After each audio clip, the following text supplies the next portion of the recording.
everybody, this is Pramita here, and remember in my previous video I was talking about making a book page pouch that I often make for chunky journals so that you can put your stuff in and they don't fall off or anything of that sort.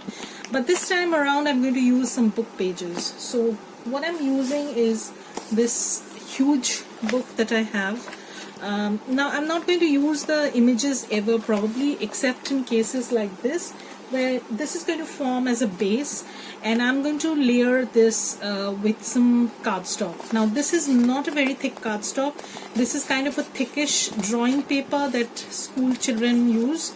So I will be using this because this has a kind of flexibility. So when I'm going to fold this, there won't be any creases or chances of breaking up or developing cracks or anything of that sort. So that is why I'm using this kind of paper.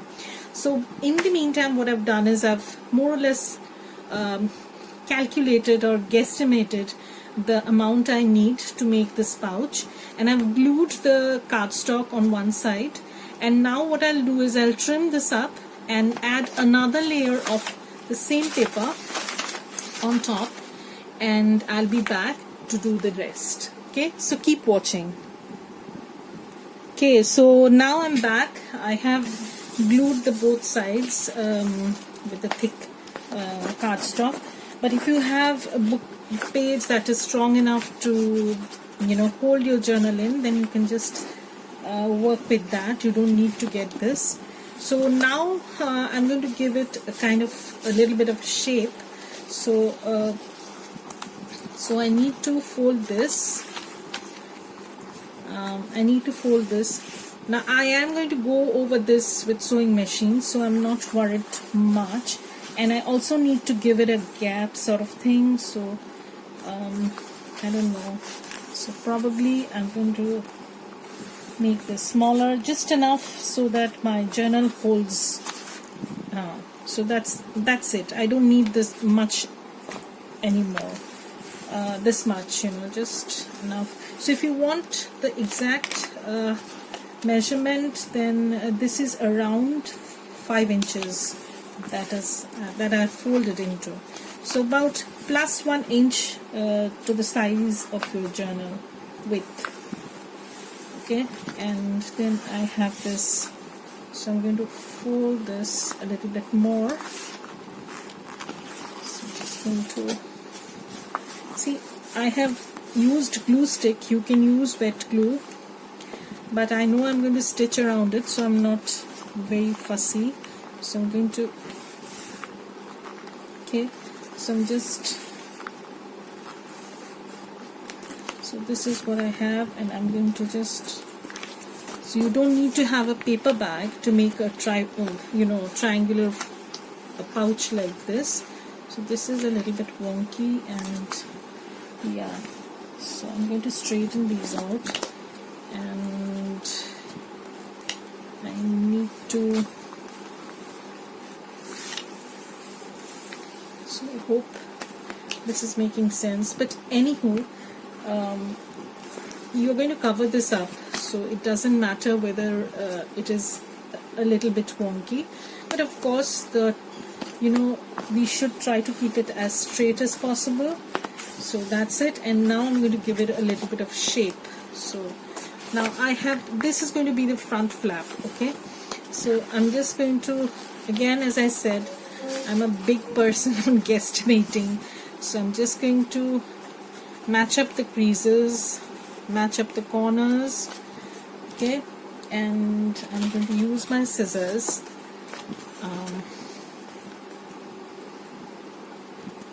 to cut this down. And then what I'll do is, I'm still holding this, okay, so I'm going to give this a rounded envelopey kind of look. Okay, and over here also I'm going to match up these corners, and I'm going to give it a, okay, so this is going to be like an envelope. And this is a pretty roomy one. I might have to trim this down a little bit, but this journal is also very chunky, so I need to have a little bit of room, otherwise it's going to give away. So now the next thing is I'm going to do the creases again. Okay, I'm going to do the creases again, and I'm going to stitch around it. So, okay, so I'm going to stitch around it, and I'll be back to show you how it looks. So I'm not going to stitch it closed, but I'm just going to stitch the perimeter, and I'll be back. So I have stitched around the perimeter, and I've kept it open. Why? Because I'm going to do some stenciling on the inside, because I'm not going to line the inside up, and this is already pretty thick with 2 layers of cardstock and 1 layer of book page. So this is the inside part, and I'm going to do some stenciling on the inside. So, and also I'm going to ink it up before I stitch it shut. So just going to move this away.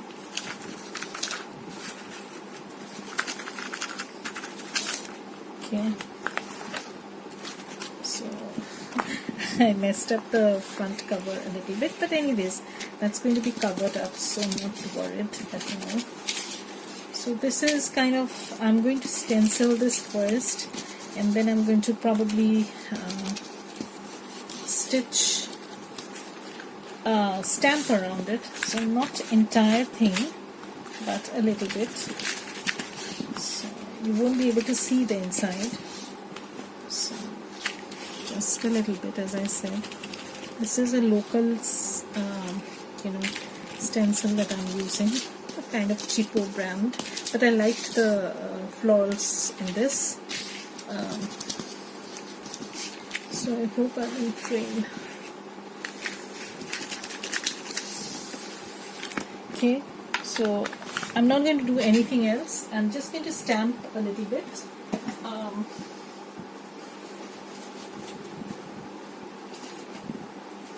So I have a script stamp that I often use. This one is a very tiny one, and it's very handy because I'm just going to hold this. I'm not going to use any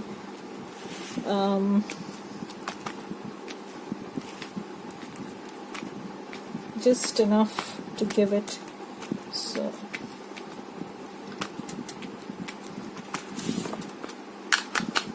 I'm sorry this table is a little bit shaky.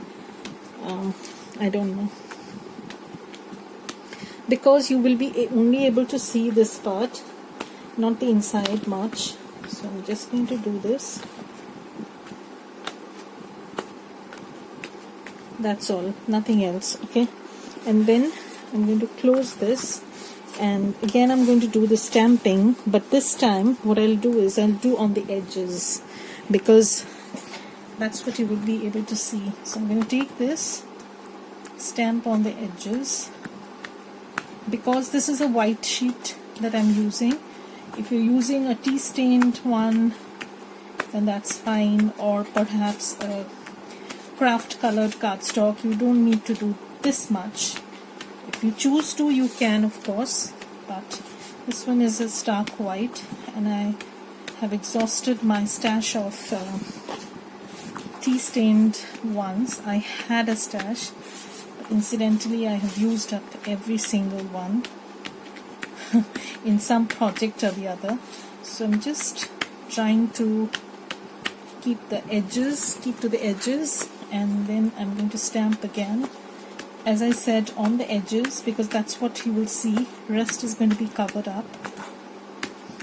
So now the request that I would like to make is that if you have not yet subscribed to my channel, then please think of subscribing if you're watching this, and it would be highly appreciated. Also, if you want to support me in any of my social media links, that is on Patreon and Buy Me a Coffee and whatever, you can do so. So I'm just working on the edges, as I said. I will do another round of stenciling at the edges also. So I'm working very quickly because my phone is not supporting much of filming, so I need to do some sort of troubleshooting with this. So I'm just using a little bit of stencil on the edges, as I said, because you will only able to see the edges, the rest will be covered up with paper. And the paper that I will be using are mostly from Butterfly Grunge, because that's what I have already printed out, or I need to print some of my floral collage kit also. So this is how you can just use a plain white cardstock paper to create a pouch like this. You don't need a paper bag for that matter, because until recently I did not have any access to paper bags, and yet I managed to create pouch journals also. So just now I'm not very fussy about what is going to show through and what is not, because you will see when I cut the papers down, 80% or more will be covered up, so no point in worrying about those. Okay, and it's already looking pretty grunged up. Happy with it.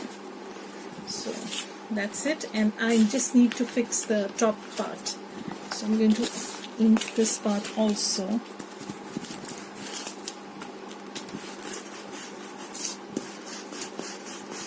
Okay, so that's done. You can see how it is going to be covered up. More or less you will have an idea. Now we need to get down to the papers. Okay, so I am, again, it's very dark at night. It's totally evening, and today is usually my day off, so I planned on doing this video before I embark on other projects. So what I've taken is this collage sheet.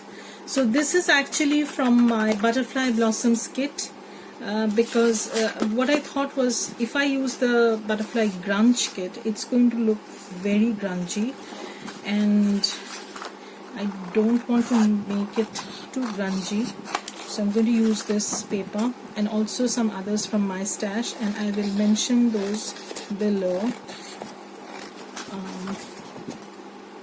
You will get a link to this paper sets in the description box.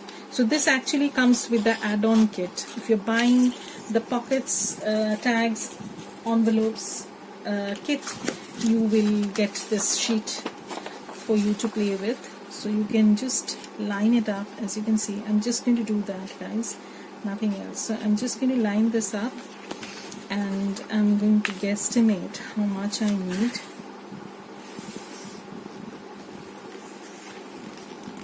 Okay, this much is what I need, so I'm going to trim this off. Okay, so I can use this rest of the paper for some other project. Okay, so I don't need that, and I'm just going to put this over here. And again, I will just guesstimate. Now I've not closed anything down yet. I don't do that before, because sometimes what happens is it gets very difficult to sew onto. So what I do is I stitch these panels separately, and then I'll just glue them down. So that is why I've not closed anything up. So the front portion is done. On this part, what I've done is I have this paper. This is from Antique Papery, and I will try and find a link to this kit and post it below, because Sherry is a very dear friend of mine, and I do have access to all her exclusive papers and stuff, but this is available in her shop. I did buy this recently and made a huge purchase because I love her style. She has helped me so much, you know, in the digitals that I'm doing. She has been an inspiration, of course. So this is how it's going to look probably. Yeah, so I like this, so I'll just go with the flow. I'm just going to take this off like so, and then I'm going to, so that's how I do it. You might do it some other way, but I do it this way because it works for me. Okay, and you can do it in any other way you like. So that's that. I know there are weird shadows that might look odd to you, but what I'm trying to do is, again, over here what I'm trying to do is I'm just trying to guesstimate. Okay, so I'll just try and see. Probably I'll just, okay, so I'll just cut the paper down and I'll be back. So I'm back and I have chosen two papers that I spoke about. So this is one of the kits that is from Antique Papery, and the front part is this one that we're going to be using. So I have 3 panels that I have created. So this is the front, this is going to be the top, and I think they go pretty nicely with each other. So I'm going to glue this like so, and then for the back portion what I've done is, this is another paper from Antique Papery.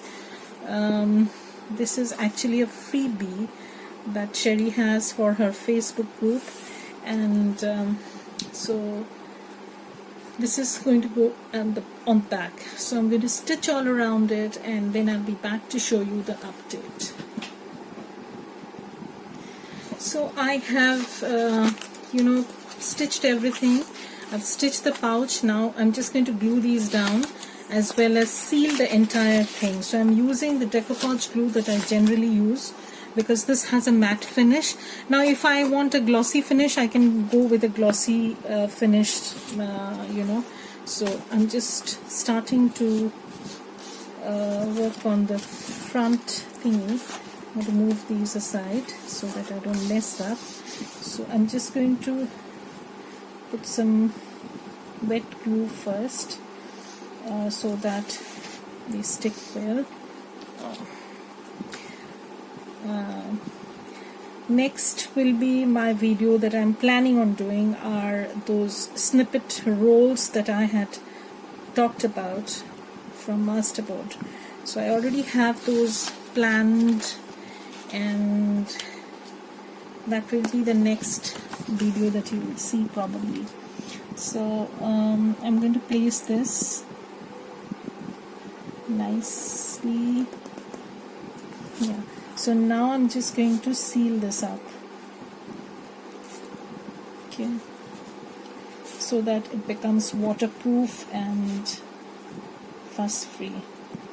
You can use wax glaze also if you want.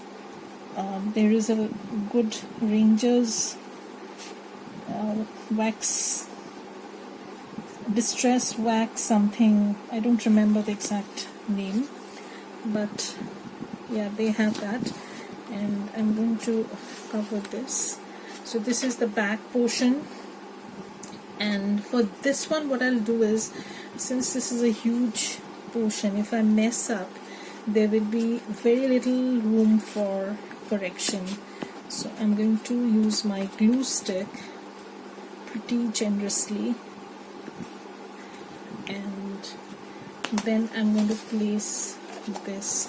So this is the back that we are planning on using.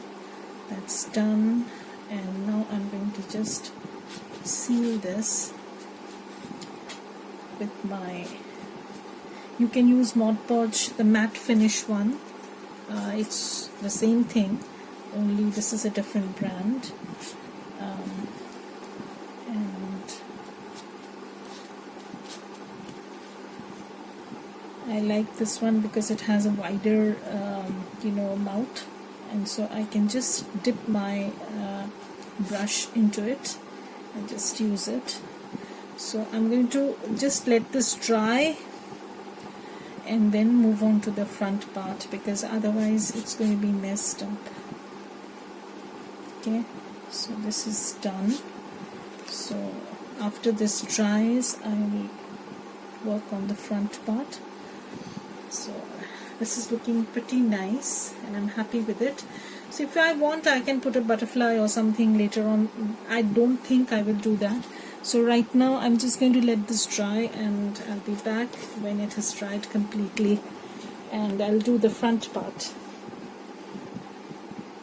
Okay, so these two parts have dried, and now I'm going to just glue this and show you the finished look. So I have finished everything. I've glued this part. I just need to trim this thread, and yeah, so our pouch is ready. I have not added any closure because I would want some sort of a silk sari silk tie. So I've just added some applique on the cover just to jazz it up a little bit, and let me see if this fits in. Hopefully it will, because this is pretty roomy. And the only concern of mine was that the chunky this journal has become. It has become so chunky. I hope this fits in, and so I will. This is a little bit stiff right now because I've just the glue has just dried, but trust me, it's going to work. So it's like so, and the pouch is ready, and this is how it's looking. So I'll add some sari silk to this.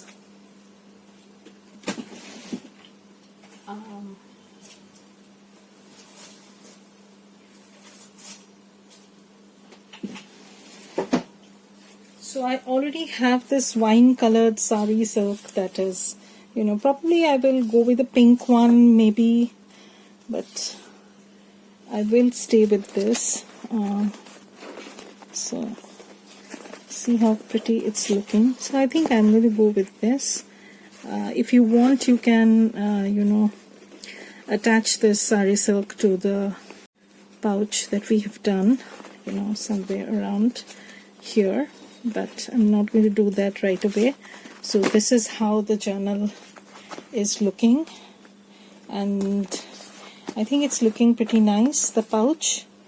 So this is going to be the end of this journal embellishment series.